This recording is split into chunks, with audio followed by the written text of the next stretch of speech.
मेरे प्यारे बच्चे, कई बार तुम मुझसे कुछ ऐसा मांग बैठते हो जिसके लिए अभी थोड़ी तुम्हें सबूरी रखनी पड़ेगी। कभी कभी ऐसा भी होता है कि तुम उसके लिए समय निर्धारित करो और उसके भी पहले तुम्हें कुछ प्राप्त हो। ऐसा भी होता है, लेकिन कभी कभी तुम निर्धारित किए समय पर तुम्हें कुछ प्राप्त न हो तो तुम नाराज होते हो। लेकिन आज मैं तुम्हारी नाराजगी दूर करने आया हूँ। मैं तुम्हारा साईं बाबा तुम्हें जानता भी हूँ और तुम मुझे मानते भी हो। तो एक बात याद रखो, तुम्हारे लिए जो सर्वोत्तम होगा वही मैं तुम तक भेजता हूँ। और अब भी इसी वक्त भी मैं तुम्हें जो कुछ भी कह रहा हूँ या आगे चलकर तुम्हें जो कुछ भी प्राप्त होगा वो साईं की, ईश्वर की मर्जी से ही प्राप्त होगा। तुम तो जानते हो कि कभी कभी कोई मुश्किलें हल करने में तुम्हें मुश्किल लगती है।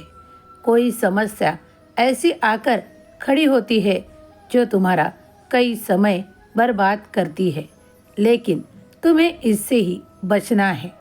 क्योंकि अगर तुम्हारा समय व्यर्थ में ही कहीं बर्बाद होगा तो तुम योग्य समय पर योग्य जो चाह रहे हो वो पाने में तुम्हें देरी लगेगी। इसीलिए कहता हूँ, अपने समय का, अपने कार्यों का उचित समय पर ही कार्य पूरा किया करो। क्योंकि अगर तुम समय की कद्र नहीं करोगे तो समय आगे आगे भागता ही चला जाएगा और तुम्हारे कार्य पीछे रह जाएंगे। इसीलिए कहता हूँ, हमेशा आगे रहना चाहते हो तो कार्यों को गति दो, उन्हें उचित समय पर किया करो। और तुम जो भी कुछ मांग रहे हो उसके लिए थोड़ी देर लग रही है। मैंने तुम्हें ना तो नहीं कहा ना, लेकिन तुम्हें सबूरी रखनी होगी।